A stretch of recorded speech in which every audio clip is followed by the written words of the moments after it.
আমরা আছি এখন কায়েস মাজারের সামনে, মিরপুর মাজার, শাহ আলী মাজার। মাজারে অনেক লোক আসা যাওয়া করে এবং ঈদের বাজার, তাই এই জন্য ফাঁকা আছে। এটা হচ্ছে মাজারের মাথায়, এই রোড দিয়ে গেলে গাবতলী বাস টার্মিনালে যাওয়া যায় এবং এদিকে গেলে মিরপুর 1 নম্বর ওভারব্রিজের কাছে যাওয়া যায়। ওখান থেকে চিড়িয়াখানা রোড আছে, ওদিকে যাওয়া যায়।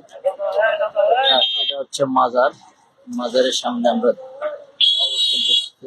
ভিতরে দেখেন অনেক ভক্তরা ভক্তি করতে যাচ্ছে এবং ভিতরে এখানে একটা কবর আছে, কবরের সেজদা দেয় মানুষ, যে যেভাবে ভক্ত করে আছে।